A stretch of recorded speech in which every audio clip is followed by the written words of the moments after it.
Rabbi itu cara memanggil Allah kalau sudah rasa dekat muncul. Kalau rasanya masih jauh pakai ya Rabbi. Tapi kalau sudah dekat dipanggilnya Rabbi. Afdal zikir adalah la ilaha illallah.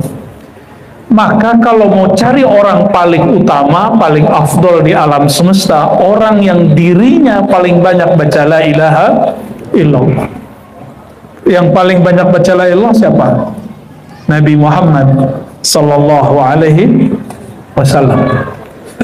Jadi kalau mau cari orang paling mulia, cari aja yang paling banyak baca la ilaha illallah. Tapi kadang orang yang baca la ilaha illallah ini kalau doa dia belum yakin-yakin amat sama doanya. Maka Nabi kalamkan yang kedua, afdhalud du'a alhamdulillah. Doa yang paling tinggi adalah alhamdulillah. Alhamdulillah secara harfiah berarti pujian bagi Allah, tapi secara maknawi alhamdulillah berarti doa yang paling tinggi. Orang yang memuji karena dia muji kita karena kita terpuji atau karena kita suka ngasih dia gratisan. Yang teman sejati yang mana? Mana yang teman yang kita seneng? Punya teman nih, punya teman nggak? Kamu punya teman? Punya? Beneran? Coba hitung berapa orang? Siapa aja tuh? Nggak tahu. Siapa? Uki? Apa? Kuntilanak? Allahumma sholli wa sallim barik alaih.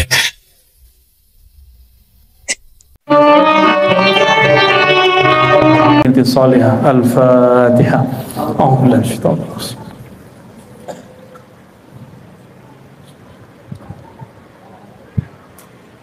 Amin. Rabbi itu cara memanggil Allah kalau sudah rasa dekat muncul. Kalau rasanya masih jauh pakai ya Rabbi. Tapi kalau sudah dekat dipanggilnya Rabbi. Kata iya itu berarti wahai. Biasanya wahai itu masih jauh. Kalau sudah dekat terasa kita langsung menyebut namanya Rabbi. Duhai Tuhanku. Apa arti Rabb? Rabb itu berarti yang maha mencipta, yang maha memiliki. Itu arti Rabb. Maka orang Arab menyebut yang punya rumah disebut Rabbul Bait.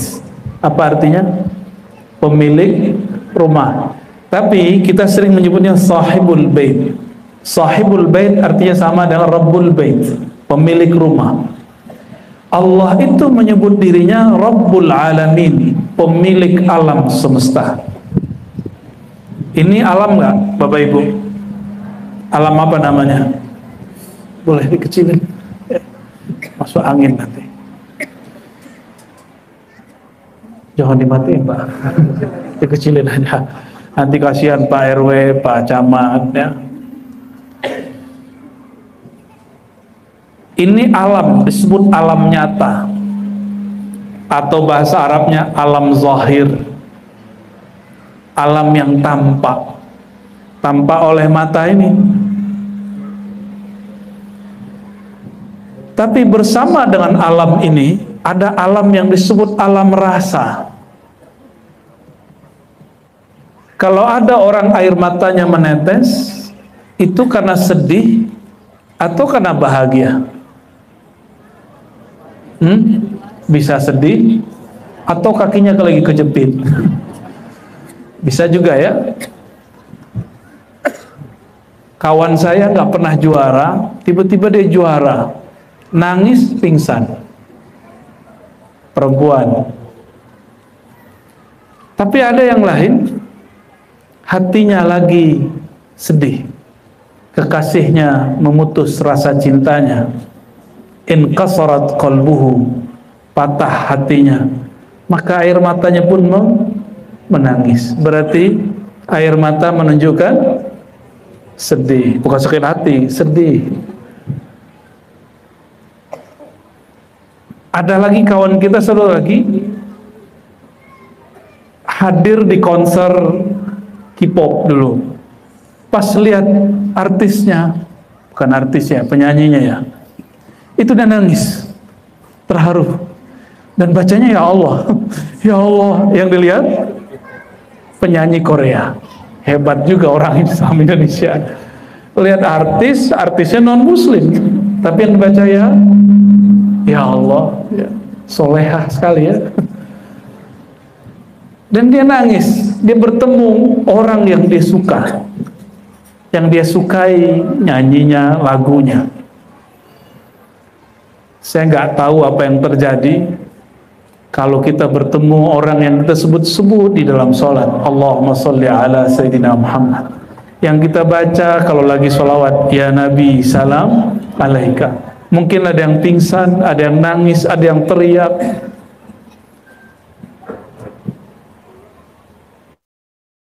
Pas juara, kakinya dihentakin ke tanah.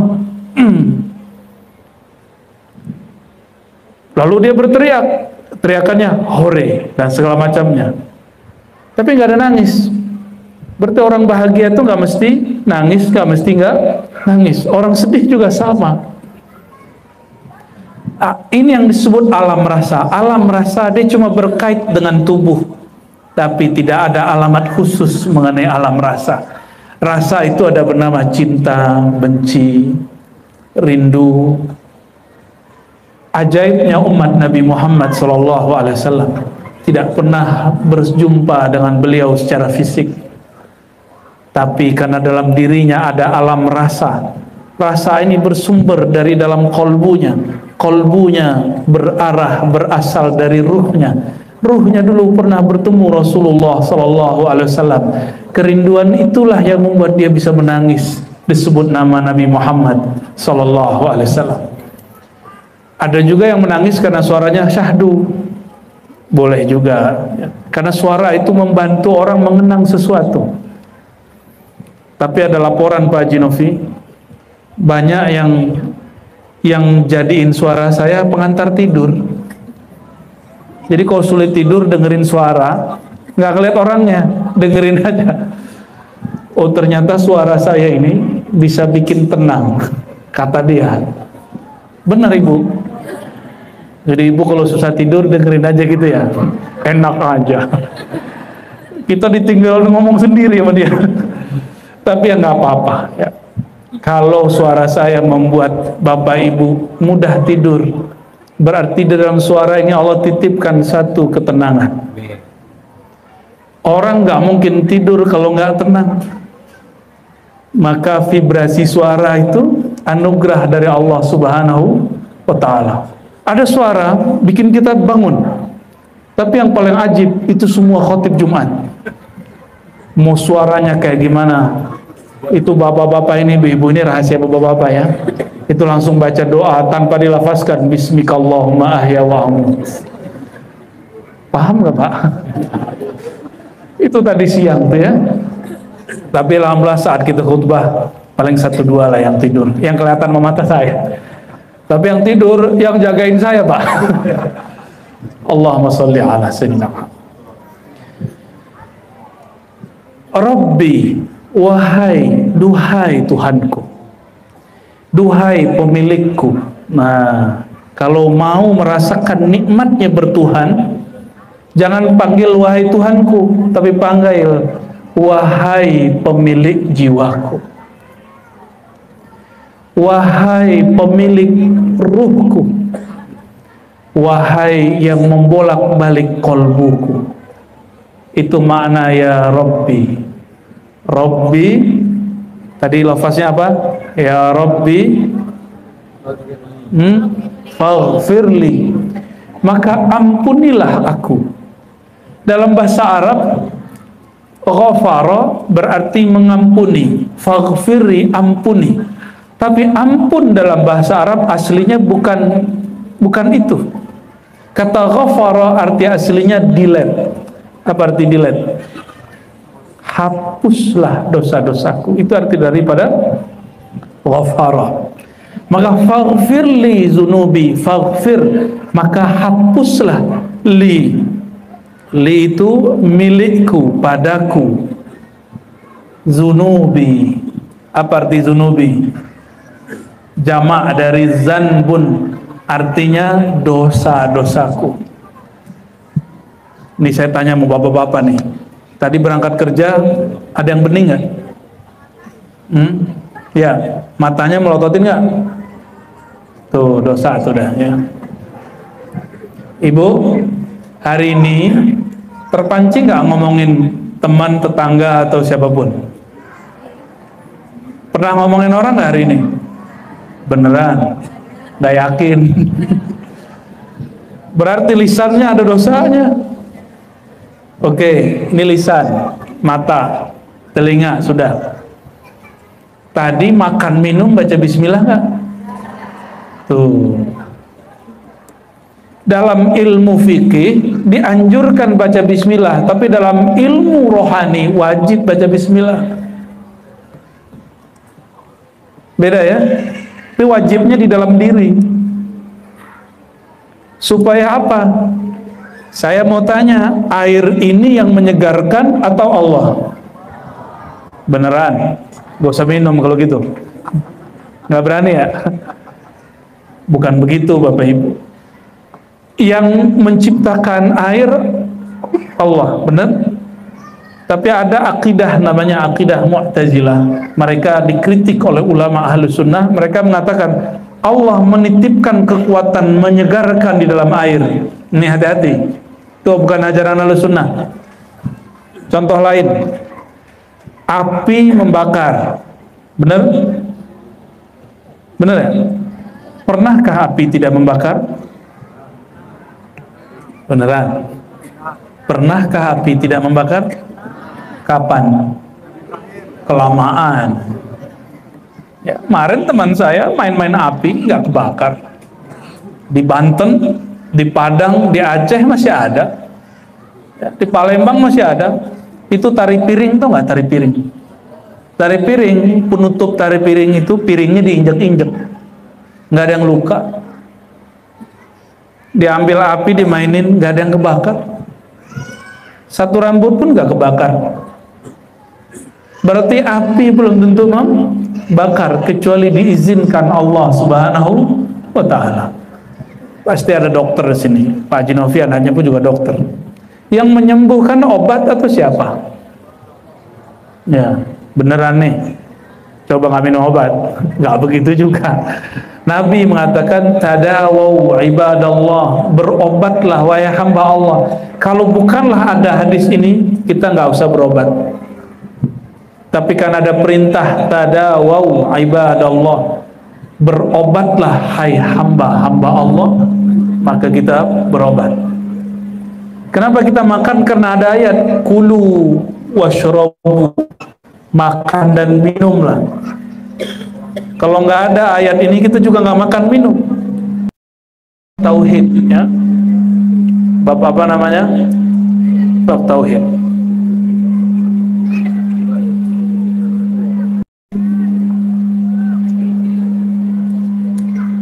Sudah Pak? Nggak usah pakai Eko Pak ya.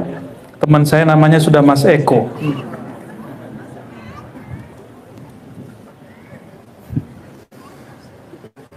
Rabbi faghfirli zunubi. Ya Allah pemilik jiwa, ampunilah dosa-dosaku. Ada dosa yang zahir, ada dosa yang batin. Dosa yang batin itu sederhana. Hari ini memandang kawan dan kita merasa diri kita lebih baik dari dia, itu sudah dosa. Udah belum hari ini? Itu biasanya dosa para kiai. Kiai mandang kiai lain tuh ilmunya dikit. Bener gak kiai? Ya. Sesama guru saling mengerti. Mandang orang, nah kalau ahli zikir lain, dilihat merem dia. Ah, zikirnya belum nyampe. Padahal zikir dia yang belum nyampe. Sejak kapan zikir untuk merem-merem terus baca hati orang? Sejak kapan ilmu itu digunakan untuk jadi juri? Yang seperti itu iblis namanya. Iblis itu mengatakan apa? Ana khairum minhu. Saya lebih baik kok dari Adam. Jadi yang pertama jadi juri menilai isi hati orang, jadi juri kolbu, juri iman, juri kebenaran, itu iblis. Jika dia bertubuh manusia disebut syayatinul insi, setan, tapi bertubuh manusia. Ya Allah sendiri yang berbicara. Semoga yang hadir malam ini bukan setan manusia. Amin ya Rabbal. Ciri-ciri pertamanya apa? Tidak jadi juri kolbu. Ya. Kalau ingin memahami orang, nggak usah merem, buka matanya, buka telinganya, buka hatinya, rasakan kalamnya. Kalau merem, gelap apa terang? Ya, coba merem, Bapak Ibu, sebentar aja. Sudah, gelap apa terang? Apalagi mulai orang di ujung sono. Oh Ustaz, kita baca firasat lah, firasat nggak begitu. Orang pakai firasat nggak perlu pakai merem. Ahli kasyaf tuh nggak perlu begini-gini ngeliatin orang. Ya, orang-orang ahli rohani, ruhnya nggak terhambat oleh mata ini. Jadi kita kalau mematap orang lain, adabnya adalah adab Nabi Adam nih, tidak pernah merendahkan mereka. Dalam hati itu mentakzim dia dan mengatakan, mungkin orang ini punya amalan yang saya belum amalkan. Mungkin si kiai ini, ustadz ini punya ilmu yang saya belum tahu. Ini adab kita kalau ketemu orang. Sehingga tidak pernah merasa diri lebih tinggi dari orang lain. Itu yang disebut hakikatut tawadhu, orang-orang yang benar bertawadhu. Tawadhu itu dari kata tawadhu'a, wadhu'a, meletakkan ego. Wadhu'a, meletakkan ego, menjadikan diri sebagai pusat perhatian. Nah, ini bahayanya orang-orang yang tidak punya sifat tawadhu. Ada juga pura-pura tawadhu. Depan kita cium-cium tangan, belakang ngomongin. Sebenarnya ilmu dia itu kurang. Banyak, saya ketemu banyak santri begitu. Ya, dulu dia gituin orang lain. Ternyata satu pelajaran hebat yang ada di alam semesta ini, kalau ada orang bicarain orang lain depan kita, nih temen nih ngomongin orang lain, siap-siap 1 jam setelah itu atau esok kita juga dibicarakan dia di depan orang lain. Ya, jadi kalau ada orang suka ngegosip, alihkan ke yang lain, jangan ikut-ikut. Karena al-mustami' syarikani, orang yang dengar sama-sama dapat, bukan pahalanya, di gelapnya. Jamaah yang muliakan Allah, faghfirli zunubi, ampuni, hapus dosaku. Dosa yang paling bahaya itu dosa yang tidak tampak, dosa merasa lebih dari orang lain. Kalau ibu-ibu secara fisik mungkin wajahnya, kalau lagi arisan tasnya Bu ya, bener ya, gimana lagi Bu? Merah. Tapi itu ibu-ibu yang cahaya, kalau cahaya kolbunya sudah hidup, bebas mau bawa tas. Saya mau tanya Bapak Ibu, ini pertanyaan kedua. Ada orang bajunya biasa, ya biasa banget lah. Tapi ketika berbicara, dia berbicara dengan kolbunya. Ada satu lagi orang, mohon maaf, ini bukan melarang pakai sorban, sorbannya tebel, ridaknya 2, kiri kanan, bawa tasbih, ya Masya Allah lah. Kalau kita lihat, Masya Allah, ini kayaknya wali nih. Tapi pas ngomongnya nggak dari hati. Nikmat nggak? Nggak nikmat. Contoh lain, ini banyak kita kasih contoh. Ibu-ibu ketemu cowok, cakepnya bukan main, putih ya, berotot, kerasnya sekeras tembok kali ya. Pas ngomong ketus, nyaman nggak ngobrol sama orang begitu? Pak, duduk di bis Trans, Di samping kita ada cewek cuantik, kata orang Jawa. Tahu cuantik? Enak lah kalau dipandang. Tapi katanya mau nundukin pandangan, piroknya pendek, pas nunduk malah kelihatan. Dia merasa diperhatiin. Apakah tidak? Apa lo lihat? Nyaman nggak duduk di situ? 1 detik rasanya 1 tahun. Kenapa? Kita nggak nyaman sama orang yang zahir fisiknya bagus, tapi batinnya menyeramkan. Oleh karena itu, yang mesti diperbaiki di dalam ini, itu yang kasar dilembutkan, yang sombong kemudian ditawadukkan, yang belagu dibuat dia lebih terpelajar, terdidik, supaya orang-orang siapapun bertemu dia merasa nyaman, walaupun wajahnya nggak charming, walaupun penampilannya nggak branded, tapi kolbunya branded, made in Allah. Ya, semua nama-nama Allah ada di kolbunya. Amin. Itu baru nyaman kita duduk di sana. Kenapa orang rindu mau bertemu guru? Kenapa kita rindu ke Ka'bah? Karena di situ kita menyebut-nyebut nama Allah. Rindu kepada guru, karena ketemu guru kita ingat kepada Allah.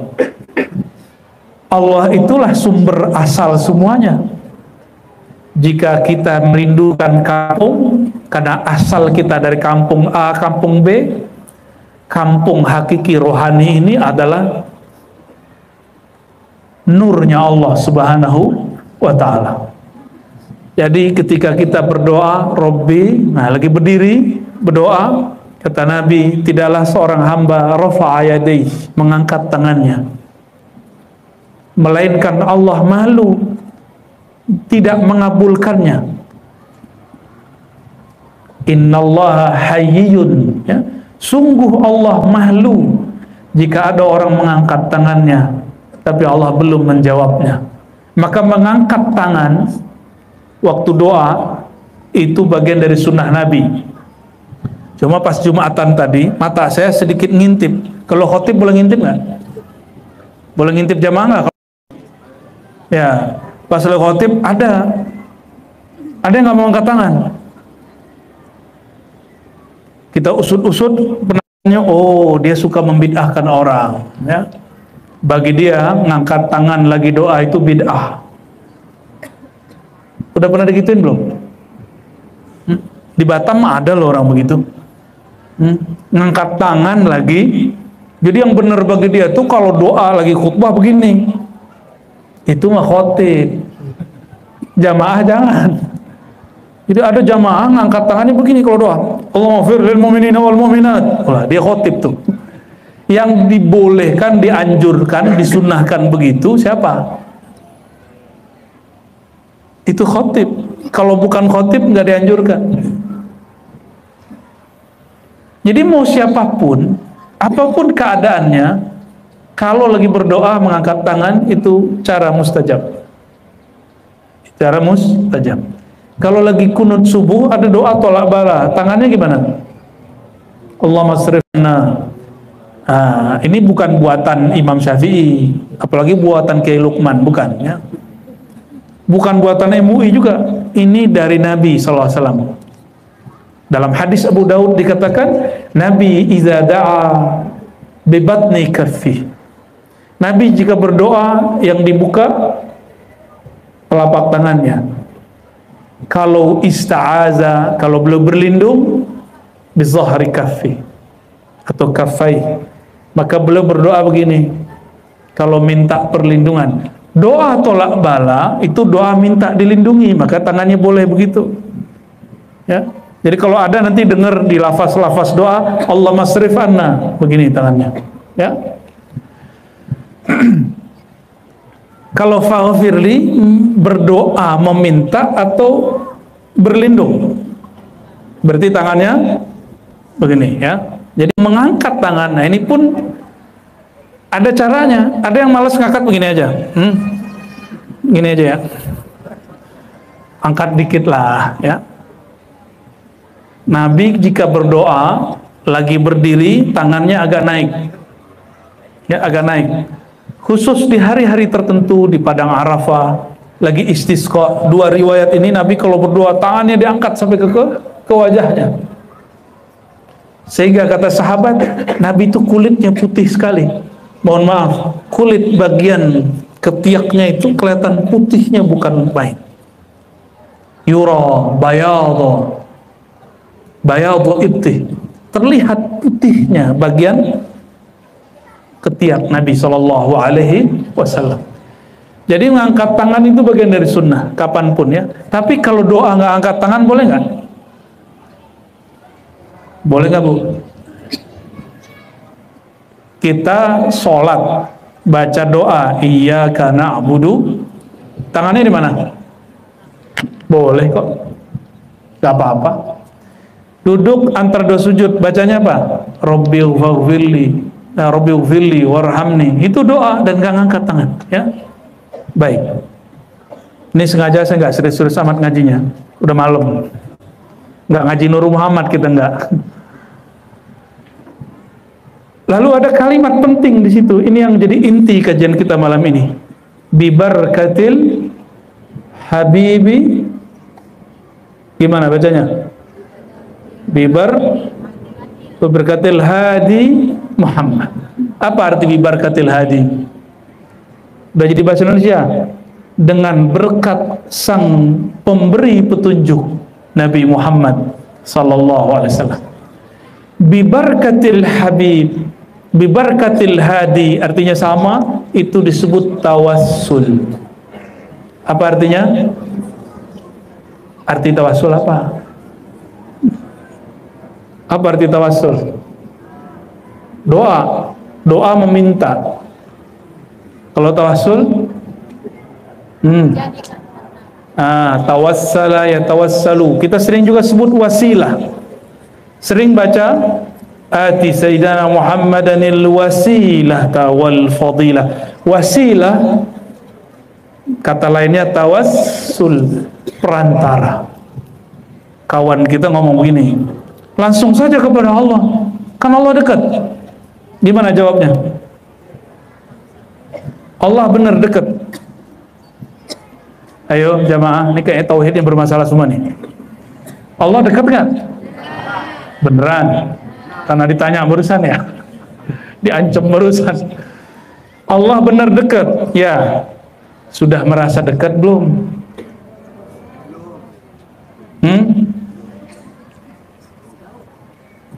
Ada orang sekantor tiap hari ketemu tapi nggak dekat, itu makhluk loh. Apalagi sama Allah. Kita ini Allahnya dekat kepada kita, tapi kitanya yang tidak dekat kepada Allah Subhanahu wa taala. Nah, ini yang jadi masalah. Karena kita tidak merasa dekat kepada Allah, kita perlu ada orang yang menghantarkan kedekatan ini kepadanya. Tapi orang yang menghantarkannya ini bukanlah Tuhan, kita tidak sembah Dia. Memohon pertolongan Dia, syafaat Dia, itu disebut dengan tawassul. Disebut apa? Tawassul. Jadi kalimatnya faghfirli dzunubi bibarkatil hadi Muhammad. Ya Allah, ampuni dosaku berkat sang pemberi petunjuk, pembawa petunjuk, pembawa hidayah, Nabi Muhammad sallallahu alaihi wasallam. Ini tawassul. Sayang sekali hari ini banyak dai-dai mengatakan tawassul itu syirik. Berarti semua yang sholawat ini musyrik. Tadi yang berdiri-berdiri itu musyrik semua itu. Kata dia, katanya ada radionya di sini ya. Ini mengerikan ini Pak. Ini kalau dibiarkan berbahaya ini. Di beberapa negara di Asia Selatan itu India, Pakistan, Bangladesh, Sri Lanka, Afghanistan, orang lagi maulid karena dianggap musyrik oleh orang yang agak miring pemahamannya ini, dia bom. Lagi maulid di gedung dibom. Orang baca nama Nabi Muhammad dibom. Mau kejadian begitu di Batam? Katanya mau jadi apa? Bandar narkoba, bandar apa? Bandar Madani. Alhamdulillah. Madani itu sebutan kota Nabi Muhammad sallallahu alaihi wasallam. Maka syarat kota Madani mesti ma'rifat Nabi Muhammad sallallahu alaihi wasallam, mesti kenal Nabi Muhammad sallallahu alaihi wasallam, mesti setiap gang-gangnya itu ada solawat kepada Nabi Muhammad sallallahu alaihi wasallam. Tapi memang sudah berubah. Yang hidup 10 tahun lalu dengan sekarang sudah berubah. Udah banyak solawat belum sekarang? Sudah lebih banyak ya. Alhamdulillah. Tawassul itu ada banyak macamnya. Ada tawassul dengan nama Allah atau sifat Allah. Contohnya gini, birahmatika. Gimana? Pernah doa begitu? Birahmatika ya arhamar rahimin. Dengan rahmat kasih sayangmu ya Allah, maka sayangi kami ya Allah. Menyebutkan bi dengan rahmat itu berarti bertawassul dengan sifat Allah. Saya mau tanya lagi nih Bapak Ibu, ini banyak pertanyaan. Yang mengenalkan kita kepada rahmat Allah siapa? Dan Allah menyebut Nabi Muhammad siapa? Wa ma arsalnaka illa rahmatan lil alamin. Tidak aku utus engkau hai Muhammad kecuali sebagai rahmat. Maka birahmatika boleh berarti dengan sang duta rahmat Nabi Muhammad sallallahu alaihi wasallam. Karena kita nggak bisa membayangkan rahmat Allah kecuali lewat ajaran Nabi Muhammad sallallahu alaihi wasallam. Qalbu Nabi, ruh Nabi itu pancaran nama dan sifat Allah. Makanya ketika mengatakan birahmatika ya arhamar rahimin, itu maksudnya tawasul dengan sifatnya Allah yang ada pada nur qalbu Nabi Muhammad sallallahu alaihi wasallam. Jadi kalau baca birahmatika ya arhamar rahimin, jangan bayangkan aneh-aneh, cukup bayangkan kasih sayang Allah melalui Nabi Muhammad sallallahu alaihi wasallam. Ini tawasul apa namanya? Tawasul dengan nama dan sifat. Ya. Ada tawasul yang kedua, tawasul dengan amal soleh. Pernah dengar ada 3 orang lah jalan-jalan, 3 pemuda yang soleh, tiba-tiba masuk goa, goanya ketutup. Masih ingat? Beneran ingat nih? Ceritanya 2 halaman soalnya. Jadi saya gua ceritain. Yang pertama, dulu dia punya orang tua, nggak makan dan orang tuanya makan minum dulu. Yang kedua, orang ini punya kesempatan untuk melecehkan putri dari pamannya. Tapi ketika si putri itu mengatakan, ittaqillah ya akhi, takutlah kepada Allah wahai saudara sepupuku, dia langsung mental dan dia kemudian tobat kepada Allah. Berarti dia punya kesempatan tapi dia tidak lakukan. Maka orang-orang yang berkesempatan maksiat lalu tidak bermaksiat, Allah berikan nur dalam dirinya. Dan yang ketiga, ada orang punya pekerjanya dikasih gaji, tapi gaji dikasih dia hilang. Dia pikir nih gaji mau diapain? Akhir dibeliin domba betina. Domba betinanya beranak pinak. Setelah sekian tahun, dombanya puluhan. Tiba-tiba kejadianlah mereka bertiga ini masuk ke dalam goa. Semuanya kemudian bercerita. Yang ketiga tadi ceritanya agak tragis. Domba udah banyak, anak buahnya datang. Apa kata anak buahnya nih? Wahai tuan, gajiku mana? Yang dulu 1 ekor domba. Kata tuannya, aku beliin domba, lalu aku ternak. Tuh hasilnya. Dia bilang, ya udah kamu di rumah aja biar saya bawa pulang semua. Itu semua domba dibawa pulang semua dan tidak ada bagi hasil. Harusnya ada bagi hasil. Apa kata dia? Ya Allah, genes. Tapi dia terima. 3 orang ini ketika masuk ke dalam goa, dorong-dorong nggak bisa. Maka mereka kemudian mengatakan, wahai sahabatku, sekarang kita bersaudara, Tuhan kita sama. Sebutkanlah amalmu yang paling engkau kenang, yang paling ikhlas dan tulus, lalu minta kepada Allah berwasilah dengannya. Maka yang pertama menyebutkan, ya Rabb, saya tidak pernah makan sampai ayah ibu saya makan. Kebuka dikit. Mereka coba keluar, baru keluar satu tangan. Yang kedua berdoa lagi. Ternyata setiap kali doa Allah turunkan malaikat. Cuma malaikatnya nggak boleh buka banyak-banyak, ya, buka aja dikit. Lalu doa lagi yang kedua, ya Allah, dulu saya berkesempatan maksiat, lalu saya tidak maksiat. Dibuka lagi, dibuka, tapi baru masuk dua tangan, belum bisa, badannya mungkin sudah seperti bapak-bapak ini, sudah ada kemajuan perut. Dan yang ketiga, ya Allah, maka ini yang paling hebat.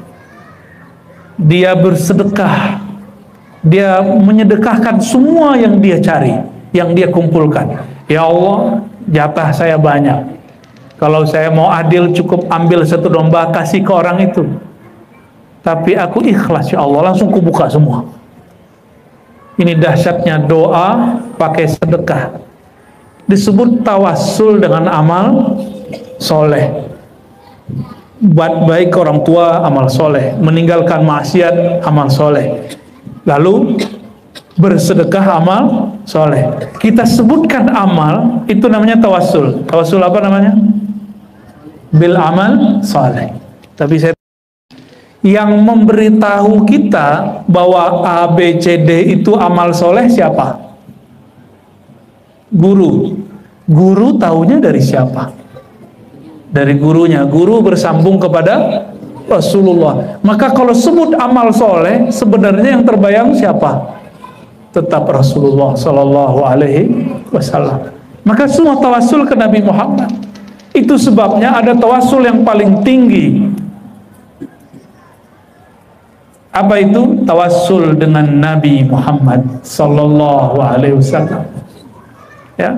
Jadi ketika mengatakan bibarkatil hadi, dengan keberkahan Nabi Muhammad yang bergelar hadi, sang pembawa, sang pemberi petunjuk, maka ya Allah ampuni dosa kami. Itu namanya tawassul. Sayangnya beberapa pesantren sekarang ngajarin kitab kalau tawassul itu syirik. Ya, ternyata kitabnya karya ulama Wahabi di Saudi, masih hidup, namanya Saleh Fauzan. Ini di mana-mana kita sampaikan, karena saya melihat di Batam mulai banyak pesantren. Moga para kiai jangan cuma buat pesantren, perhatikan kurikulumnya. Ini generasi kita berbahaya. Kata Syekh Saleh Fauzan, bertawassul dengan Nabi, dengan orang soleh yang sudah mati dan tidak di hadapan kita, itu asyirkul akbar, syirik paling besar. Bagi ulama ahlu sunnah, bertawassul itu bukan syirik akbar, justru ibadah yang tinggi. Bagi mereka disebut syirik akbar. Beda nggak ajarannya? Beda, Pak. Maka kalau ada kiai masih sok-sok apa, nggak apa-apa, ya, kita toleransi. Antum toleransi sama orang yang toleransi. Sama orang yang nggak toleransi, orang begini harus diberesin dulu, bukan dihancurkan. Harus beresin cara berpikirnya. Kalau nggak nanti jadi benalu di umat Islam, ya. Namanya apa tadi? Tawassul. Ada tawassul cara lain yang nggak disebut tadi di satu kitab. Tawassul dengan asar Nabi Muhammad SAW. Tawassul dengan bekas-bekas yang ditinggalkan Nabi Muhammad SAW. Cuma sayang, ini butuh pembuktian kuat. Misalnya rambut Nabi, apa namanya, kalau kain yang nutupin kuburan Nabi, kiswa. Nah ini rentan, ada mafia juga di situ, ya. Mafia tabarruk, mafia ngambil berkat, hati-hati. Oh, nih rambut Nabi nih, belum tentu rambut Nabi, harus dibuktikan. Didapat dari siapa, dapat dari museum mana. Hati-hati juga, ya. kita tidak pernah menolak bertabaruk. Tabaruk artinya ngalap berkah, menyerap keberkahan. Berkah itu kebaikan yang Allah turunkan kepada benda-benda tertentu. Mungkin nggak? Bentuk tabaruk paling jelas, orang sakit minum obat, giliran berobat boleh, giliran nyelupin rambut Nabi ke air dianggap syirik. Ya, ada yang begitu. Ya, suatu kali Sayyidatuna Aisyah sakit. Sayyidah Aisyah ini, ibu-ibu nggak ada yang berani. Sayyidah Aisyah ini Sayyidah Kuburiyah. Apa artinya? Biasanya Rijal Ansor ngerti artinya nih. Penghulu kuburiyat. Kok bisa saya ngomong begini? Ini bukan penghinaan, ini justru pujian. Nabi SAW wafat, dikuburkan di mana? Di kamar Sayyidah Aisyah. Meninggal ayahnya Sayyidina Abu Bakar, dikuburkan di mana? Di kamar Sayyidah Aisyah. Dan Sayyidah Aisyah belum pernah tinggal di luar, masih tinggal di rumahnya, tinggal bersama kubur. Nah, ibu-ibu berani gak? Bapaknya mati, maaf ya, wafat, terus tinggal di kubur, berani gak? Atau suaminya meninggal, kan sehidup semati gitu ya. Kubur di kamar, tidur dekat kubur, berani gak? Ternyata cintanya hanya sampai liang kubur. Siap-siap Pak ya, ditinggal pas dikubur. Maksudnya apa saya ngomong begini?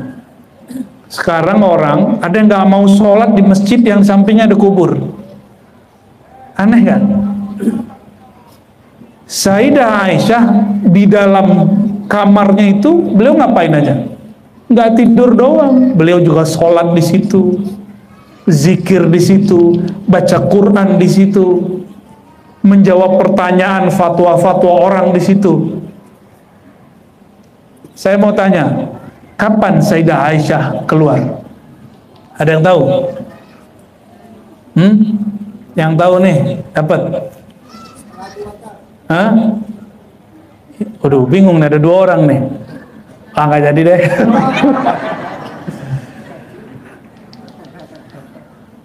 Jawabannya salah sih ya. Sayyidina Umar wafat, Sayyidina Umar nanya, wahai ibunda kami, izinkan saya Al-Fakir Umar berkubur dekat guru kami Abu Bakar dan kekasih kami Rasulullah Sallallahu Alaihi Wasallam. Tuh, jawabannya tadi Abu Bakar ya. Dari Abu Bakar ke Umar, Umar itu berapa tahun memimpin? Ada yang tahu? Serban tidak jadi laku. Ya. Lama. Sayyidina Umar memimpin itu lama. Berarti Sayyidah Aisyah bertahun-tahun tinggal di samping kubur, sholat dekat kubur, samping-sampingan kok. Gak ada urusannya dengan syirik. Gak ada urusannya dengan syirik. Jadi aneh jika ada seorang syekh namanya Syekh Albani nggak mau lagi sholat di Masjid Nabawi karena nggak mau dengerin fatwa dia. Apa kata dia? Keluarkan kubur Nabi dari masjid. Nih fatwa dia. Ngeri nggak fatwa begini? Ngeri fatwa begini. Dan saya sudah banyak ketemu teman, udah lama nggak ketemu. Kita sholat di satu masjid, janjian di situ, nggak mau dia sholat di situ. Pas kita tanya, kenapa nggak sholat bro? Oh, nggak pakai bro, pakai akhi sekarang. Akhi, kenapa kamu nggak sholat di sini? Mending pakai bahasa Arab sekalian, dia nggak bisa jawab ya. Tahu nggak bahasa Arabnya? Kok kamu nggak sholat di sini? Gimana bahasa Arabnya, Jong? Wah, itu bahasa Arab pesantren, Jong. Limadza la tusolli huna? Bahasa Arab kartun begitu ya. Bolehlah ya. Kayaknya jatah ente nih, Jong.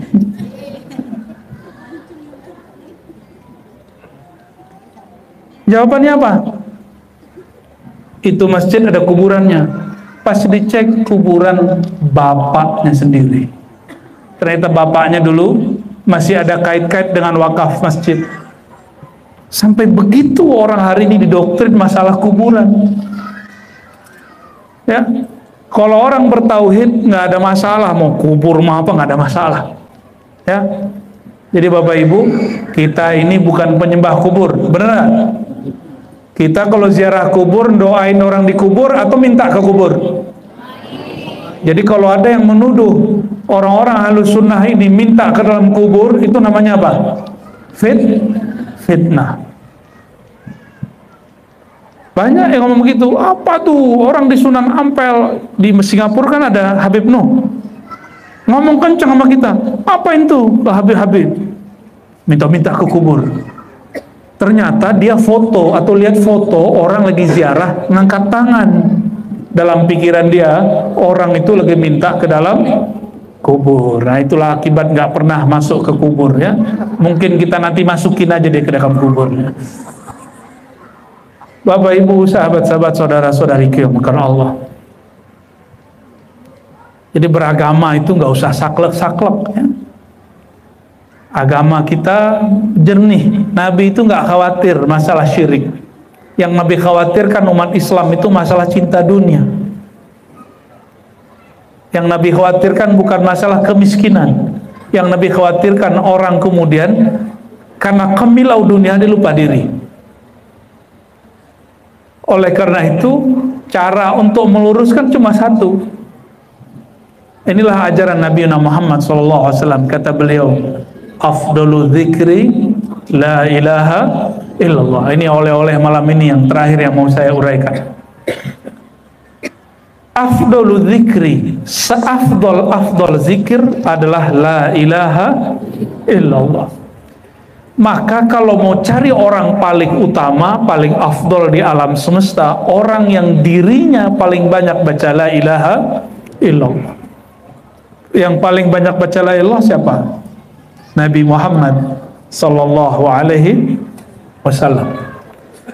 Jadi kalau mau cari orang paling mulia, cari aja yang paling banyak baca la ilaha illallah.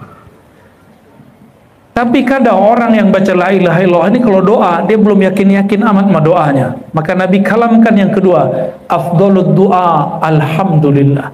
Doa yang paling tinggi adalah alhamdulillah.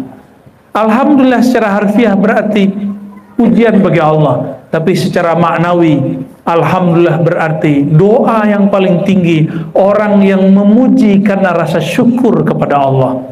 Ini yang mau nyalek nih ya, gak usah nyari dukun, datang ke orang nggak mesti dia terkenal, nggak mesti dia masyhur, nggak mesti dia kiai atau ustad, orangnya paling bersyukur, nggak pernah ngeluh. Nih ciri-ciri orang yang mustajab doanya. Bukan orang yang pakai bersorban begini, bukan yang pakai kopiah begini, belum tentu. Pakai serban belum tentu. Tapi orang yang lisannya, kolbunya paling banyak bersyukur, doanya paling cepat naik. Afdhalud du'a alhamdulillah. Boleh kita terjemahkan, doa yang paling cepat dikabulkan adalah doa orang yang suka memuji, suka bersyukur kepada Allah. Jadi kenapa doa-doa belum diangkat? Mungkin Bapak Ibu doa itu ngeluh doang sama ngasih tahu ke Allah. Allah itu pernah lupa nggak sama kita? Allah itu pernahkah ketika kita dicipta lalu salah kirim rezeki, pernah nggak? Salah kirim jodoh, pernah nggak? Salah kirim jabatan, pernah nggak?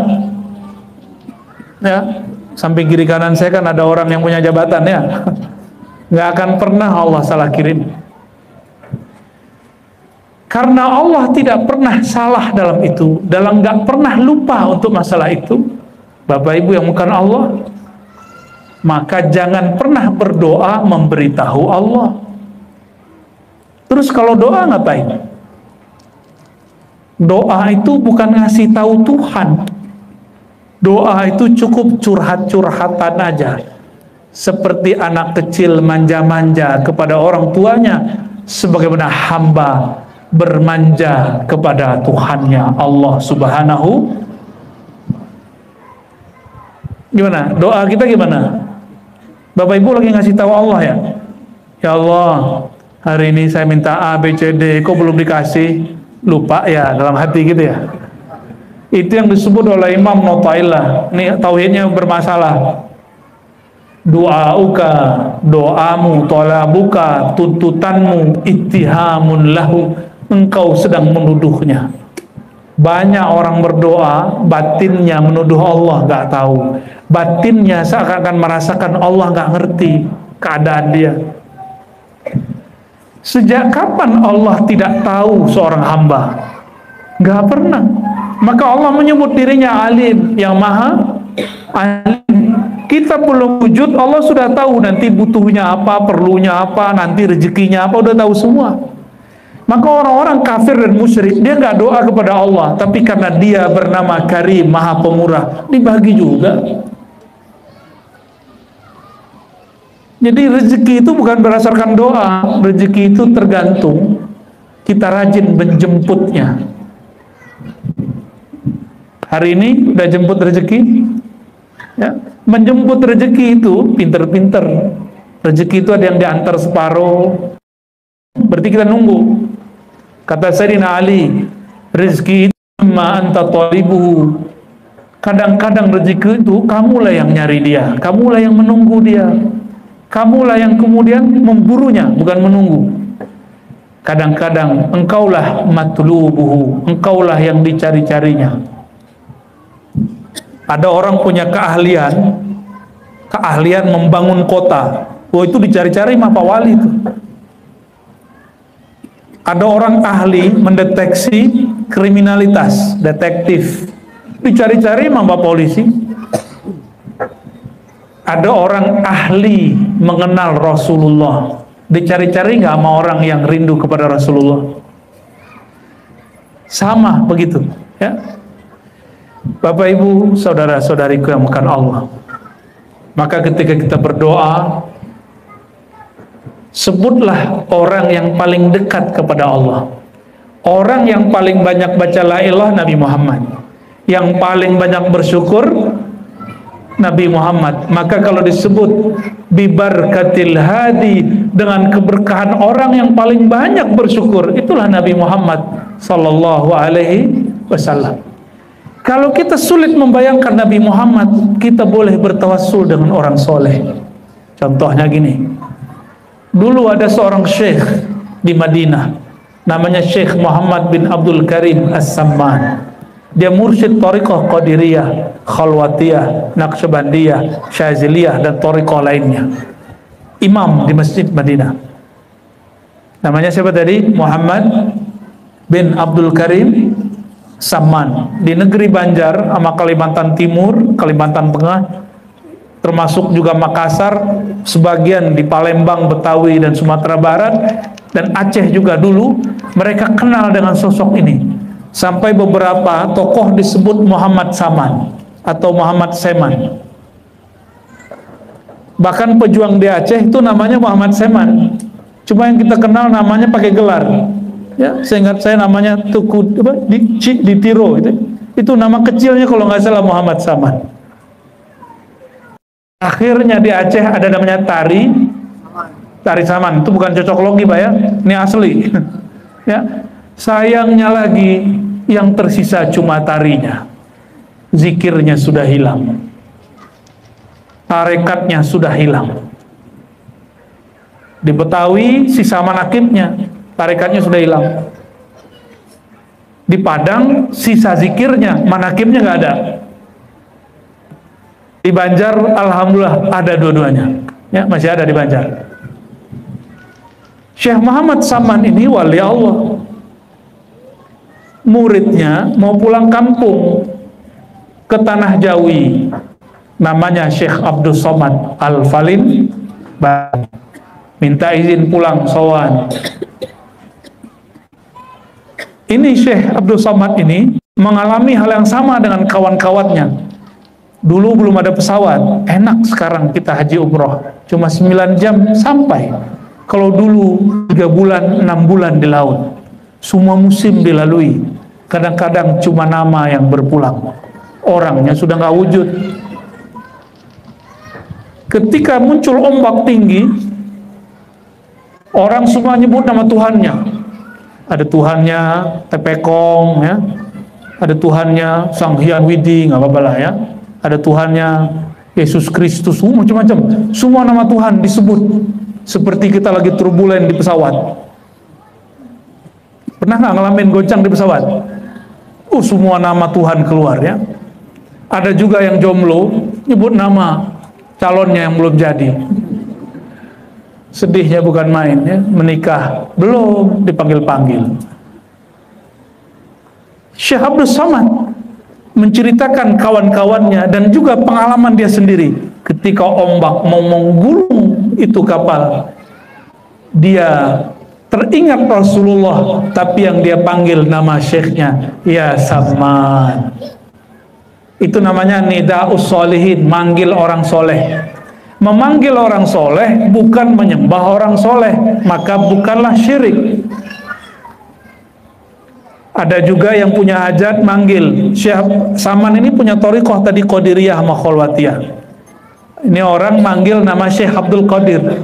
Ya Syekh Abdul Qadir, tolong tolak hujan. Ada yang doa begitu nggak tadi? Kayaknya panitia doa begitu semua tadi itu. Musyrik nggak?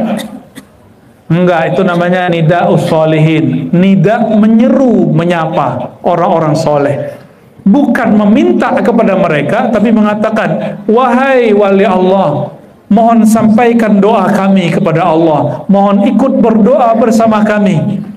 Hajat kami ingin buat pengajian, tolong tahan dan jauhkan hujan. Bisa begitu.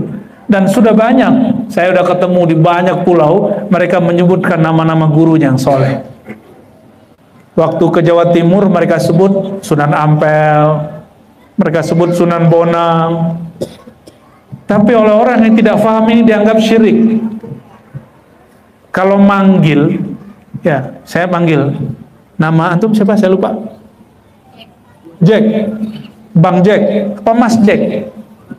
Bang Jack. Oi Bang Jack, jawab dong. Musyrik gitu dong. Gitu nggak? Musyrik nggak manggil Bang Jack? Orang hidup, orang mati dipanggil sama. Jadi kalau kita manggil ya Muhammad, syirik nggak? Enggak. Tapi kitab tentang ya Muhammad ini dihapus ya-nya oleh kelompok yang mensyirik-syirikan ini. Imam Al-Bukhari punya kitab selain Sahih Bukhari namanya Al-Adab Al-Mufrad. Apa judulnya? Cari, terjemahannya sudah ada. Kalau pencinta sunnah baca kitab. Di Al-Adab Al-Mufrad, Abdullah bin Umar, sahabat Nabi, Sayyidina Abdullah bin Umar sakit. Entah jatuh, entah apa, kakinya nggak bisa jalan. Maka datanglah kawannya sering bersama Abdullah bin Umar. Abdullah bin Umar ini nggak perlu maulid, karena setiap hari dia maulid. Dia setiap hari selesai bekerja, dia cari spot-spot, tempat-tempat yang dulu Nabi pernah lewat, duduk, berjalan, ngobrol, maka dia duduk di situ. Nabi dulu duduk di situ. Nabi dulu minum, dia minum di situ. Nabi dulu naik onta, dia naik onta di situ. Nabi dulu diam menatap langit, dia juga melihat menatap langit. Orang begitu kalau sekarang hidup mungkin Bapak Ibu sebut gila. Tapi di zaman itu Sayyidina Abdullah bin Umar disebut sebagai bayang-bayang Rasulullah. Kalau ingin tahu Nabi ngapain waktu hidup, lihatlah perilaku Sayyidina Abdullah bin Umar. Begitu orang dulu berkalam.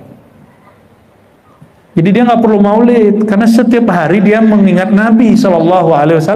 Kenapa kita perlu maulid? Karena kerjaan kita sudah menyita pikiran melupakan Nabi Muhammad SAW. Datang orang ini, kawan dia yang dulu menemani dia, menjenguk, ditanya, Abdullah, ada apa denganmu? Kata dia, maritu, saya sakit wahai Tuhan. Kira-kira begitu dialognya. Ditanya sama dia, mau sembuh nggak? Oh, mau. Beneran? Mau. Wallahi Allah dia mau sembuh. Maka dia katakan, nah ini lafaz yang ada di dalam Abdul Mufrad lebih ringkas. Wahai Abdullah, wahai Abdullah bin Umar, panggillah orang yang paling kau cintai. Ibu-ibu kalau disuruh manggilnya manggil siapa? manggil suami ya, nggak sembuh-sembuh, tambah sakit hati mungkin ya. Kalau mas-mas ini, abang-abang ini kalau disuruh manggil siapa? Bang Jack, manggil siapa Bang Jack? Bini gitu ya. Nama istrinya siapa? Betty gitu ya.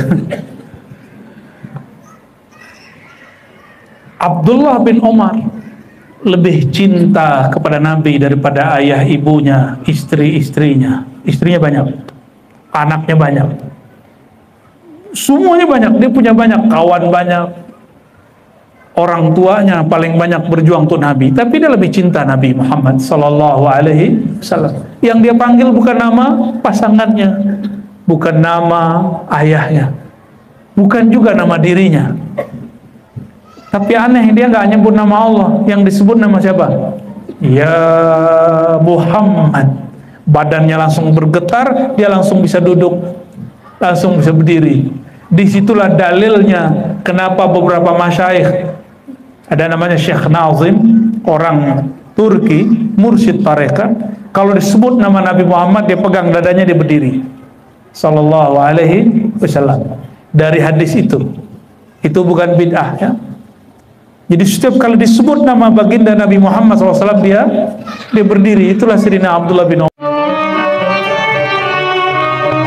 Mau ngaji serius, mau ngaji santai? Serius nih. Gimana, bocil? Rasulullah Sallallahu Alaihi Wasallam hamba yang paling bersyukur kepada Allah Subhanahu Wa Taala. Maka setiap kita membuka kajian, kita selalu memulai dengan hamdan wa syukran lillah, puji syukur kepada Allah Subhanahu wa Ta'ala. Apa bedanya Rasulullah bersyukur dengan kita bersyukur? Rasulullah sallallahu alaihi wasallam bersyukur yushkirul mun'imah. Beliau mensyukuri zat yang memberi nikmat. Kalau kita syukurnya atas nikmat, belum mensyukuri yang memberi nikmat. Bedanya apa coba? Kalau gajinya naik, dia bersyukur. Duitnya banyak, dia kalau duitnya lagi dikit, jajannya dikit, ya bocil-bocil ya, wah dia nggak bersyukur. Rasulullah SAW itu yang dipandang dalam syukur itu adalah Allah sang pemberi nikmat, bukan hanya nikmatnya. Kalau memuji Allah hanya karena pemberian yang zahir, itu sama dengan orang yang disebut di dalam kitab amil, pekerja keras. Maksudnya apa? Ini bukan menyinggung orang kerja keras, bukan. Orang karyawan. Karyawan kalau dapat tunjangan tambahan, dia bersyukur nggak? Kalau lemburannya belum cair, dia kesel nggak? Gaji telat cair, kesel nggak? Ibu-ibu nih belanja dari papihnya belum turun, wah kesel nggak? Kesel. Kenapa? Karena syukurnya baru sebatas nikmat, belum memandang yang memberi nikmat. Coba kalau punya teman, dia muji kita karena kita terpuji atau karena kita suka ngasih dia gratisan, yang teman sejati yang mana? Mana yang teman yang kita seneng? Punya teman nih, punya teman nggak? Kamu punya teman? Punya? Beneran? Coba hitung berapa orang. Siapa aja tuh? Nggak tahu. Siapa? Uki? Apa? Kuntilanak? Allahumma sholli wa sallim barik alaih.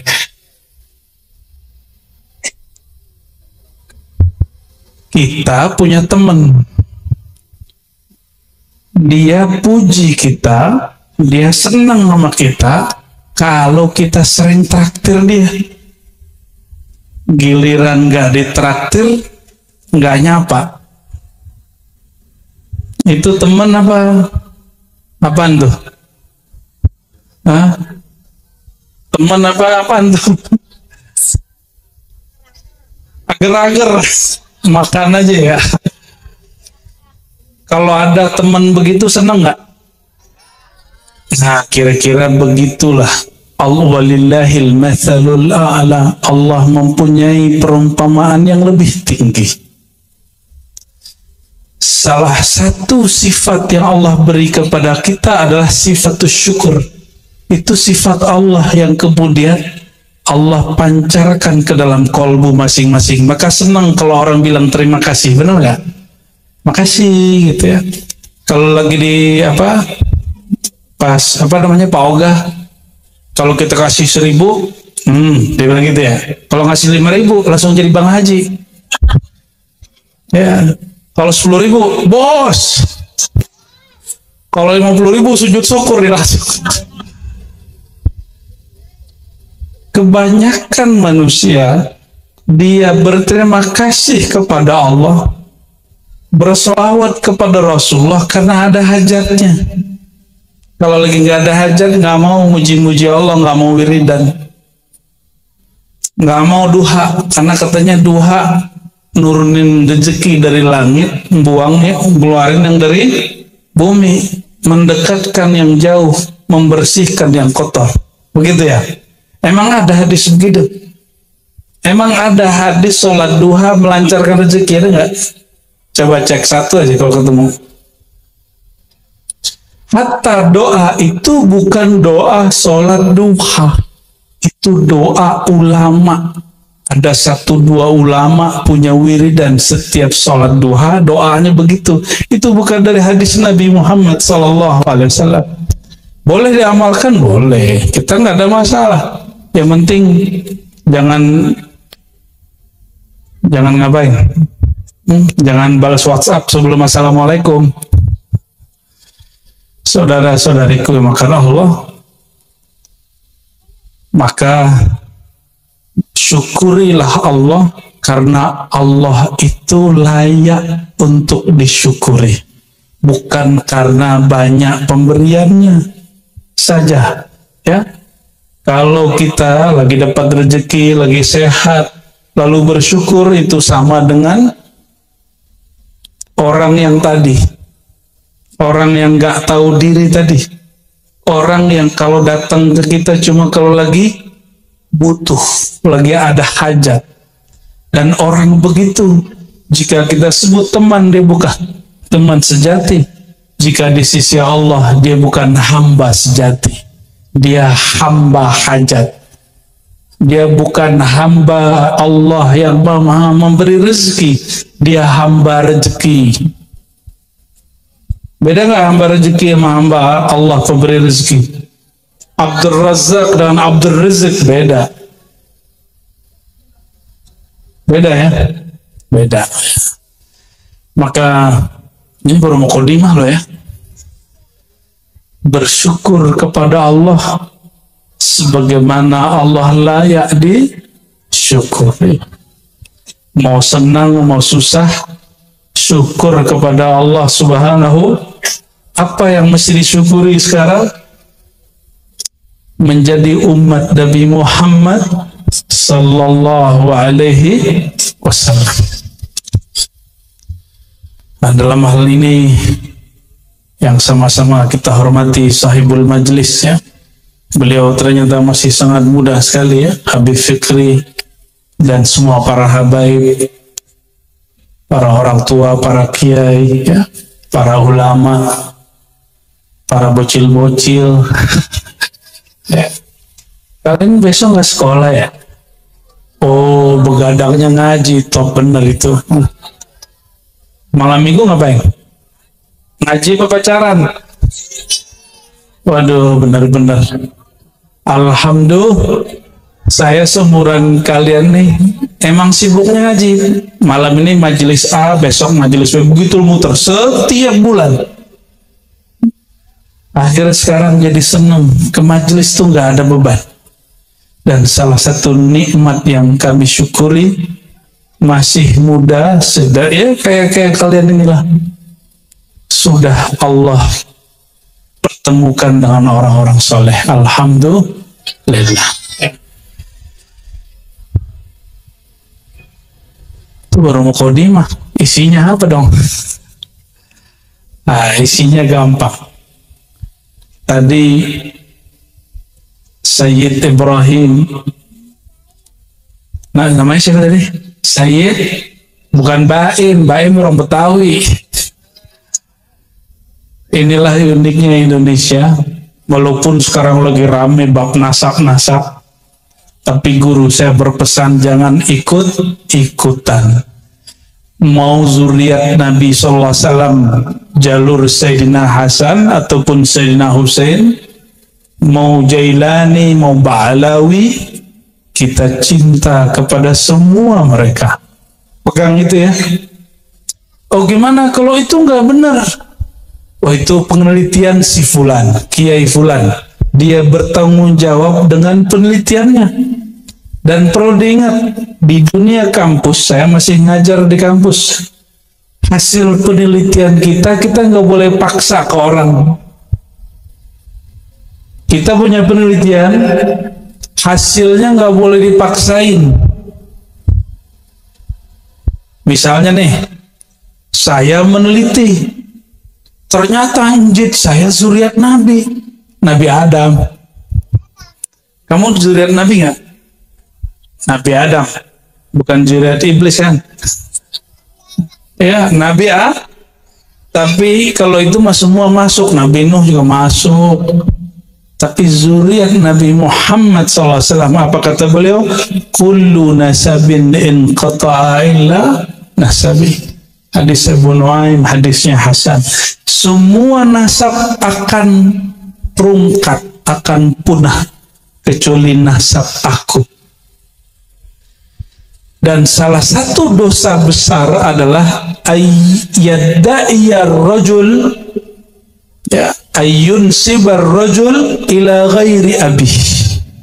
Nih perhatiin ya, dosa besar salah satunya apa? Orang menasabkan dirinya bukan ke bapaknya. Oleh karena itu, karena yang sekarang mengaku mau zuriat Jailani, mau zuriat Ba'alawi, itu ulama-ulama besar. Mereka paling jauh dari apa? Dosa besar ini. Oleh karena itu kita husnuzan dengan mereka. Kita nggak mau tukar ya, mau kiai siapa yang meneliti nasab nggak benar siapa? Kiai Imad, mau Gus Rumel, kita hormati mereka sebagai peneliti.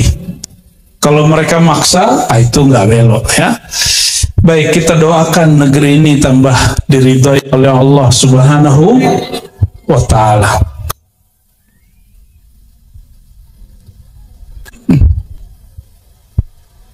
Ini ada apa nih? Gerak-gerak terus ini dari tadi nih. Ya.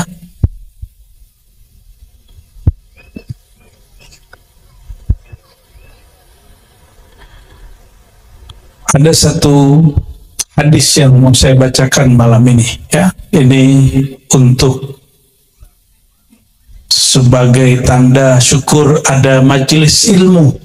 Ini katanya pembukaan majelis, benar nggak? Sayyidina Anas ibn Malik radhiyallahu taala anhu. Siapa Sayyidina Anas? Mana bocil sini tadi? Nah, diambil genderuwo. Oh nangis. Saya percaya sama genderuwo ya. Sayyidina Anas itu salah satu khadam Nabi Muhammad SAW. Berapa tahun dia khidmat kepada Nabi Muhammad SAW? Ada yang tahu? Ente tahu nggak? Sayyidina Anas khidmat ke Nabi dia khidmat selama 10 tahun. Berapa tahun? Dan nggak digaji. Nggak di. Nih baru khidmat dikit minta berkatnya. Nggak digaji. Ketika Rasulullah SAW selesai haji wada, selesai apa? Haji wada, ibundanya Anas, namanya Ummu Sulaim. Siapa namanya? Sayyidatuna Ummu Sulaim datang kepada Sayyidina Nabi SAW. Apa kata beliau? Wahai Rasulullah, gak minta gaji. Apa yang diminta? Udu'ullah lahu. Tolong doakan anakku Anas. Cuma minta doa. Dikasih duit apa namanya? Dikasih doa, pilih mana? Beneran. Dikasih doa semua mau gak nih? Nabi kasih doa. Doa Nabi itu lebih dahsyat dari semua karamah. Doa Nabi lebih sakti dari semua karamah. Maka Sayyidina Nabi Muhammad SAW mendoakan Sayyidina Anas. Apa kata beliau? Allah maghfir lahu. Ya Allah ampuni dosa Anas. Maka Sayyidina Anas mau dosa apa aja pasti ada jalan dia tobat. Yang kedua,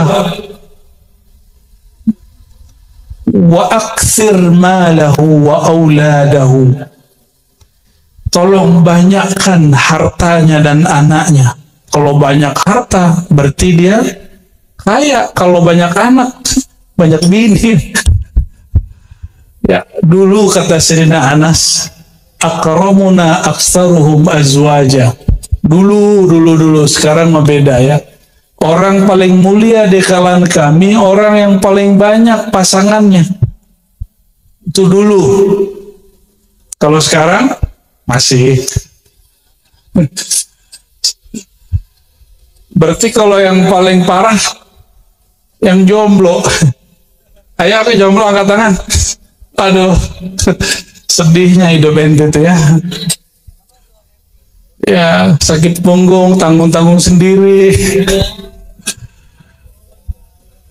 Sayyidina Anas didoain apa? Ya Allah banyakkan hartanya dan anak keturunannya. Dan di riwayat lain ada tamar wa zada wa adkhilhul jannah. Masukkan dia ke dalam surga. Sayyidina Anas ini 10 tahun bersama Nabi, maka beliau menyimpan 10 tahun kisah Nabi Muhammad sallallahu alaihi wasallam. Apa kata beliau? Inni la uhaddithukum hadithan la yuhaddithukum ghairi. Hadis Sahih Bukhari. Aku akan sampaikan kepadamu suatu hadis yang tidak ada orang yang tahu selain aku. Tidak ada yang menyampaikannya kecuali aku. Kita potong itu hadisnya ada 4 kalimat. Kita potong 2 aja. Yang berkaitan dengan majlis. Apa kata beliau? Qala Rasulullah SAW min asyratis sa'ah. Nabi SAW bersabda, ciri-ciri kiamat terjadi, sudah dekat. Apa ciri-cirinya? Ayyaqillal ilm wa yaksural jahl.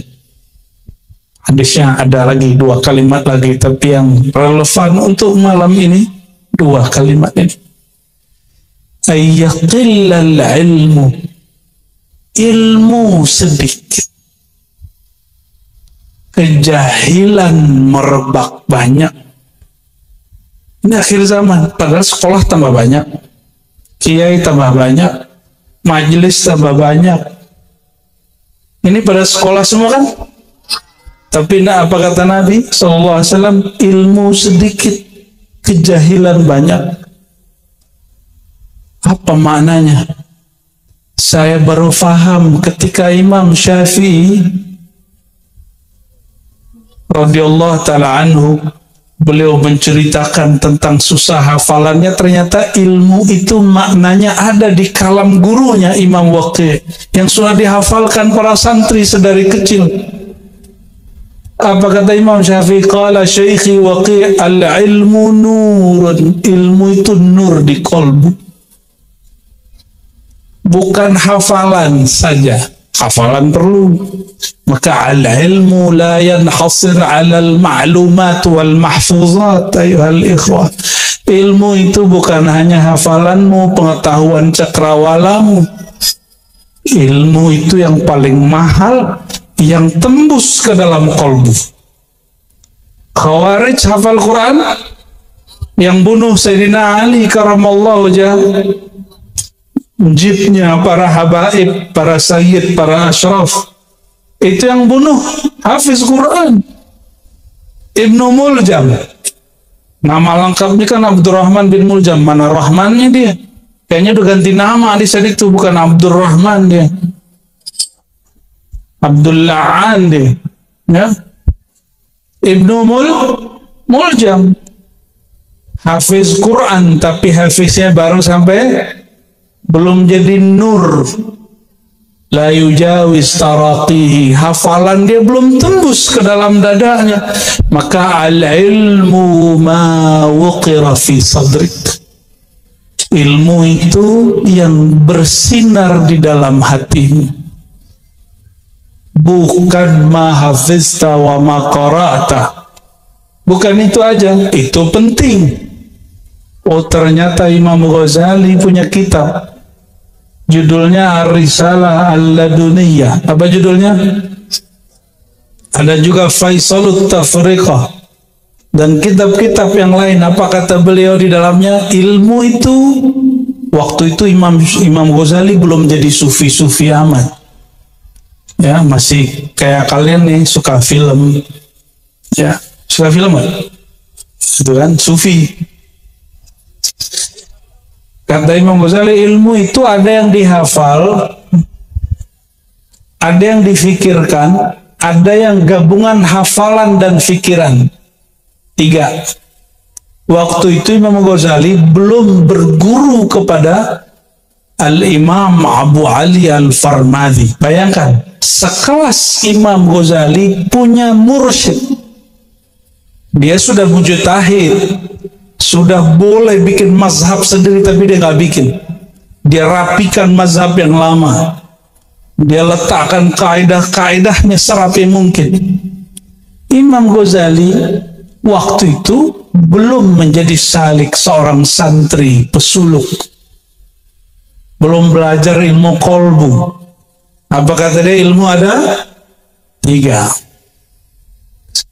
1 yang dihafal, 1 yang difikirkan, yang 3 gabungan akal fikiran, jadinya mufti ahli fatwa.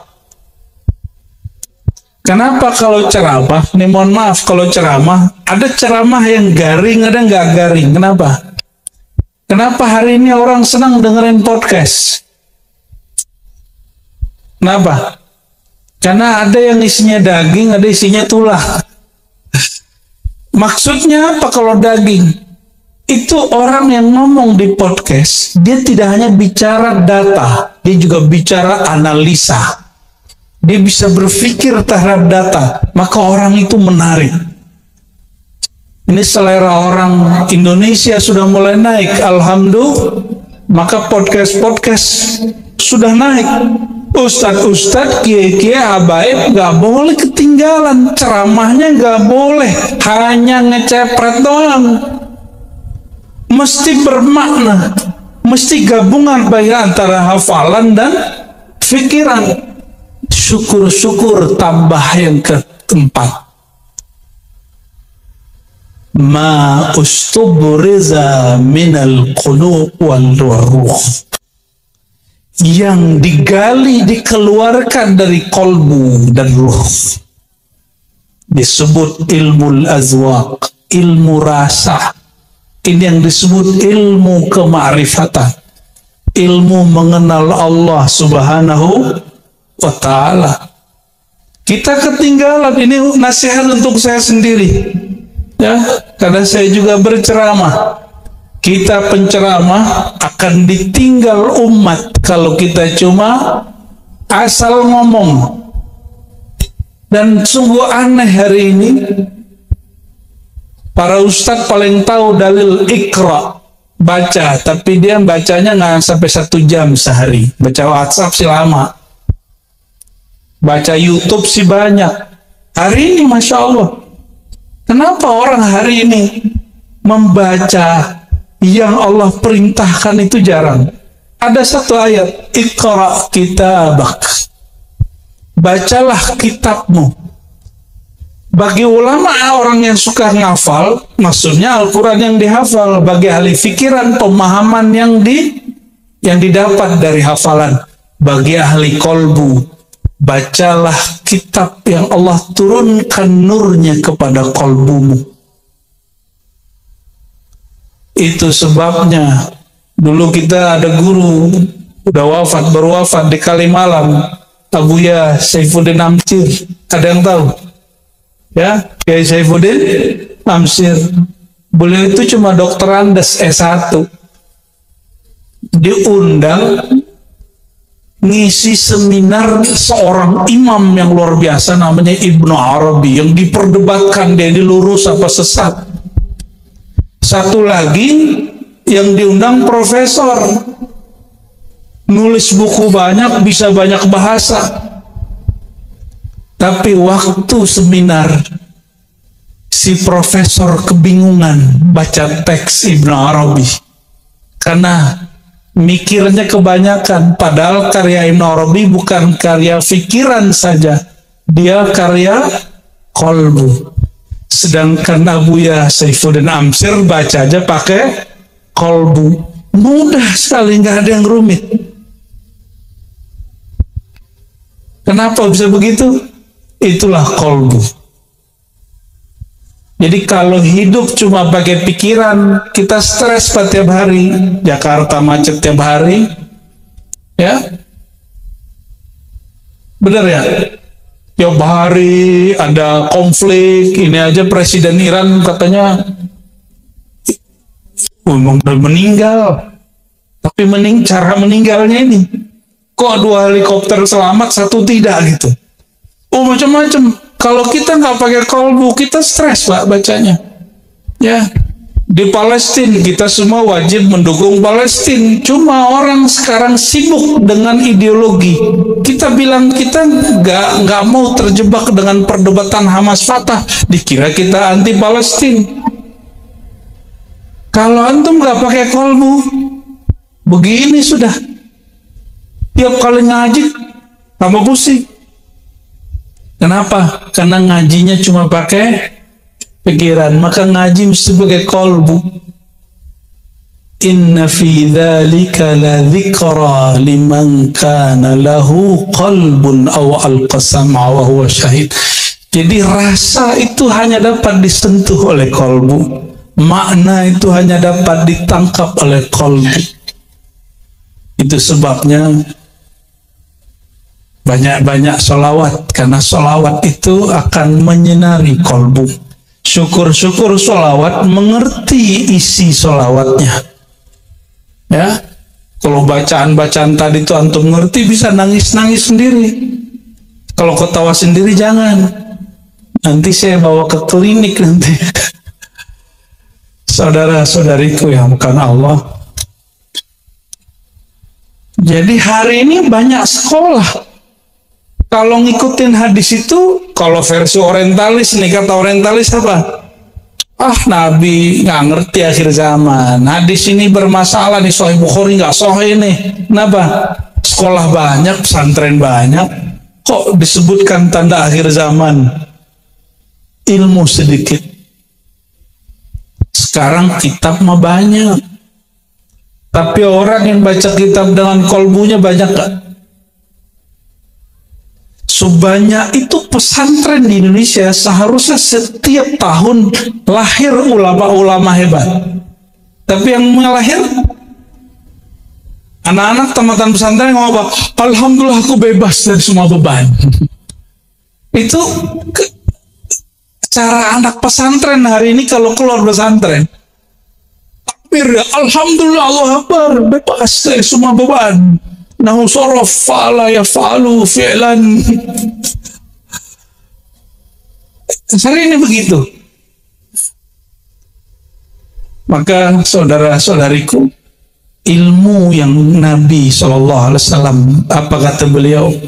Ta'awwazu min ilmin la yanfa'. Hadis Imam Ahmad, hadis hasan. Ta'awwazu min ilmin la yanfa'. Mohon perlindunganlah engkau kepada Allah dari apa? Ilmu yang tidak manfaat. Apa ilmu yang gak manfaat? Yang gak menyentuh kolbu. Silakan cek di Quran, kata kolbu lebih dari 100 kali. Lebih banyak dari kata sholat. Lebih banyak dari umroh. Tapi kenapa hari ini banyak orang cuma umroh tapi gak pakai kolbu?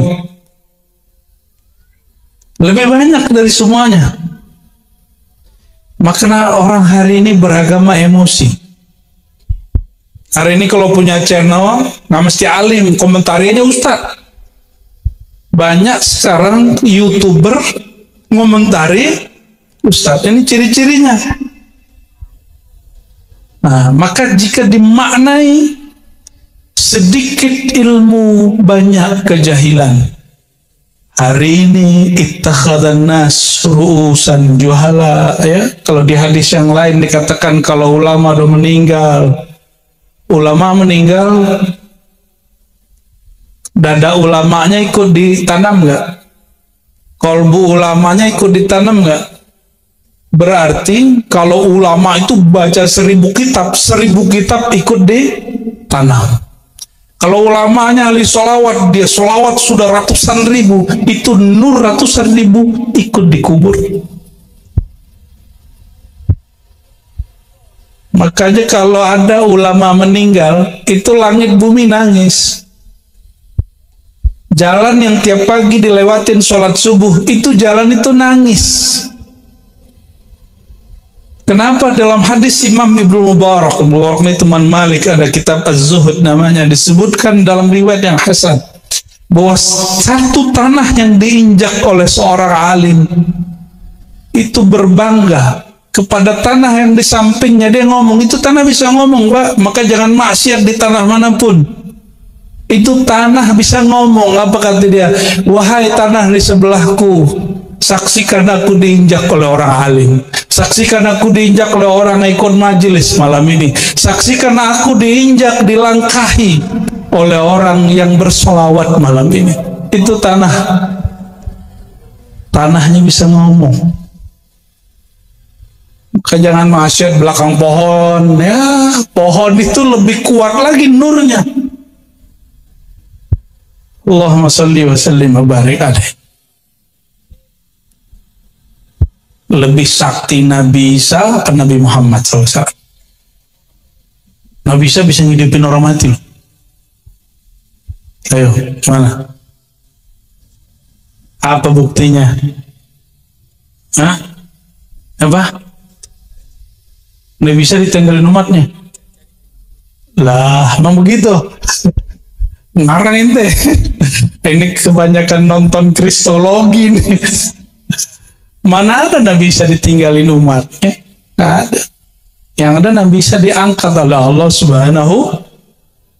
Nabi Isa bisa, jadi ada satu kali ya, orang udah dikubur beberapa hari, digali lagi, dipegang dadanya, dibaca asma Allah, bangkit itu orang.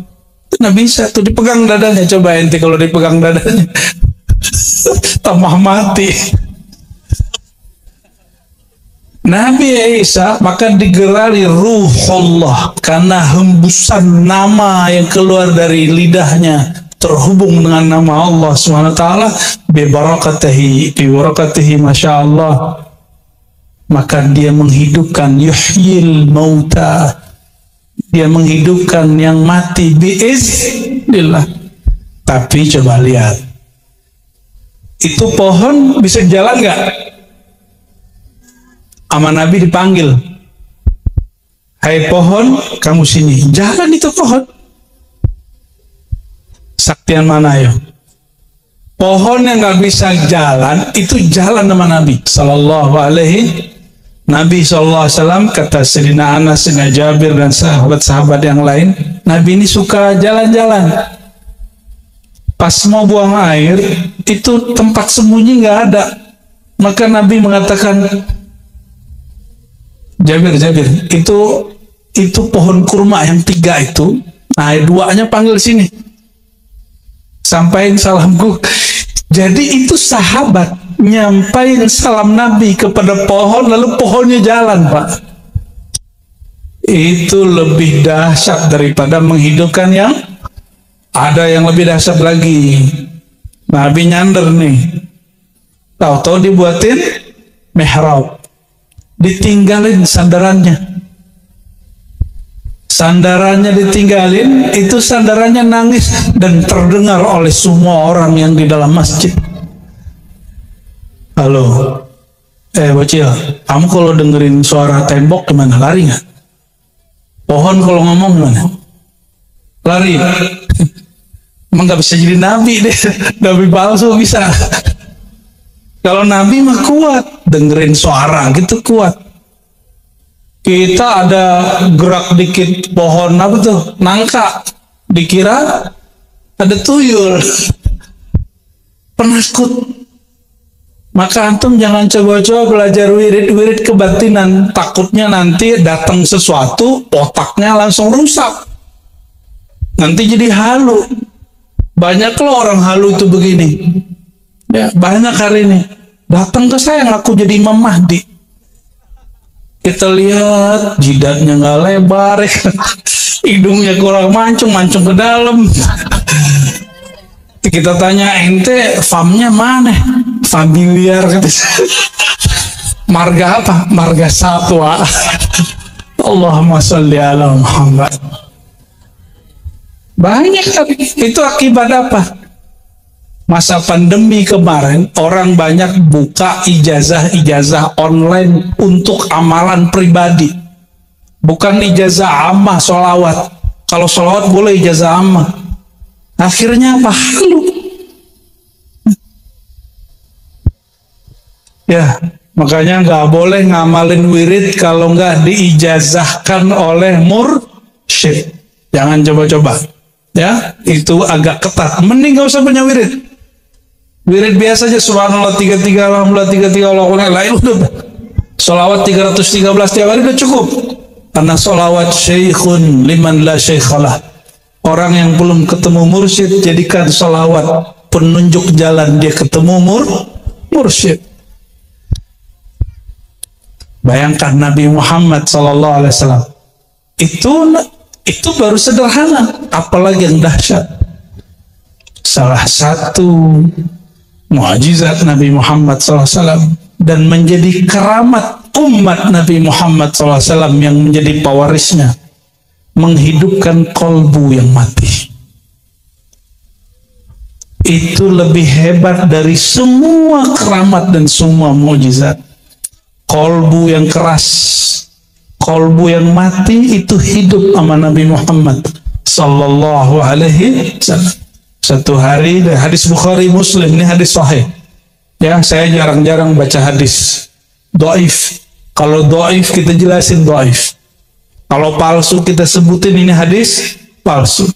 Sayyidina Abu Hurairah yang suka sama kucing radhiyallahu taala anhu mengeluhkan, ya Sayyidi ya Rasulullah, wahai baginda, hafalanku susah. Ya, mungkin dia makan micin, nggak ada micin zaman itu. Datang kepada baginda sallallahu alaihi wasallam mengatakan, wahai baginda, hafalanku sulit untuk diingat. Abu Hurairah itu pakai rida, ini namanya rida. Ridanya terlalu kenceng, kata Nabi sallallahu alaihi wasallam, ubsud rida, lapangkan ridamu, selendangmu dilapangkan. Jadi pagi begini sunnah ya, kalau sholat jangan taruh di lantai, dipakai ini amalan Nabi, para sahabat, terutama Sayyidina Ali karamallahu wajhah, ini sunnah. Nggak mesti ulama pakai beginian. Ya kalau Jumatan pakai ya. Jumatan pakai. Jangan taruh di bawah, amalkan itu sunnah Nabi Muhammad sallallahu alaihi wasallam. Apa kata Sayyidina Abu Hurairah? Sejak hari itu hafalanku menjadi kuat dan wama nasitu syai'an. Aku tidak pernah lupa apapun yang aku dengar. Apa hubungannya ini sama hafalan? Ada hubungannya nggak? Nggak ada. Nah, itu salah satunya, melapangkan dada, membuat cahaya di kolbu, menghidupkan kolbu yang mati. Itulah Nabi Muhammad SAW. Karena kita tidak jumpa secara fisik, tapi beliau beri kabar gembira, tidak ada orang mengucapkan salam kepadaku kecuali aku balas salamnya. Maka aku lakum, saya sampaikan ya, salah satu doa mustajab, nggak mesti dimultazam. Kan gak semuanya punya modal. Apa doa mustajab? Doa setelah sholawat. Karena Rasulullah SAW hadir menjawab dan menaminkan. Jadi kalau ada hajat, ngapain? Baca sholawat. Panggil baginda Rasulullah SAW, sholawat kepada beliau, baru sebut hajatnya. Maka sholawat mutlak untuk Nabi, jangan sholawat karena ada hajat. Nanti untuk hajat kita doa setelah sholawat. Sholawatnya fokuskan untuk beliau, tanda cinta umat kepada Nabi Muhammad sallallahu alaihi wasallam. Maka boleh disebut as-salatu ala Nabi SAW nurun ala nur. Salawat kepada baginda itu nur berlapis nur. Nah ini yang susah, sekolah itu otaknya lelet, itu banyakin salawat aja. Ya, saya buktinya. Saya dulu paling benci ngapalin Quran sama hadis. Berkah salawat dan zikir 40 hari, 40 malam disuruh guru, waktu itu masih remaja. Sampai hari ini kalau baca kitab sulit lupa. Kalau gimana? Sulit ingat apa sudah lupa? Sulit ingat apa sulit lupa kalau baca? Sulit ingat. Kebanyakan makan micin. Ya. Maka saudara-saudariku, nah, pesan Sayyidina Anas ini semoga memantik kita semua, menghidupkan majelis ilmu yang bermanfaat, ilmu yang isinya menambah nur dalam kolbu, menambah cinta di dalam kolbu. Jauh-jauhi bertengkar masalah nasab, ya, kita cinta semua mereka. Saya meyakini kiai-kiai senior Jawa itu zuriat Nabi Muhammad SAW, ya. Termasuk apalagi yang jalur Sa'adah Alawi, termasuk Sayyid Ibrahim jalur Sayyidi Syekh Abdul Qadir Jilani. Meskipun di Indonesia nggak banyak zuriatnya, tapi mursyid tarekat Qadiriyah banyak di sini. Kalau tawasulan salah satunya ke siapa? Ila ruhi Sultanil Aulia Syekh Abdul Qadir Jilani, ya. Itu udah biasa. Dan beliau jalur Sayyidina Hasan, ibunya Husaini, campur. Dan kabar gembiranya apa ini yang kita sampaikan di banyak tempat. Imam akhir zaman, kata Nabi SAW, Al-Mahdi minni min waladi Fatimah. Al-Mahdi dariku. Kalau Nabi titik di situ, maka ulama bisa jadi Mahdi. Tapi Nabi nggak titik di situ pakai koma. Al-Mahdi minni min waladi Fatimah, dikhususkan dari zuriat Sayyidatina Fatimah. Maka fitnah akhir zaman salah satunya adalah fitnah nasab. Maka saya berpesan kepada diri sendiri dan siapapun yang berbicara nasab, kalau bicaralah keilmuan. Ilmu itu di kolbu, bukan hanya di sini. Kalau ilmu di kolbu, pasti dia tidak benci-benci, pasti dia tidak sombong, pasti orang kalau berbeda pendapat tidak bertengkar. Semoga Allah rahmati kita yang hadir. Allah beri cahaya kolbu kita semua. Allah tambahkan cinta kepada Allah, cinta kepada Rasulullah SAW, cinta kepada sahabat-sahabat Rasulullah SAW, zuriat Rasulullah SAW, dan pewaris ilmu Rasulullah SAW. Semoga kalau umur panjang, Allah jadikan kita orang yang mengikuti pewaris mutlaknya Sayyidina Imam Al-Mahdi. Amin. Ya Rabbal Alamin. Ala haidina li kulli niyatin salihah.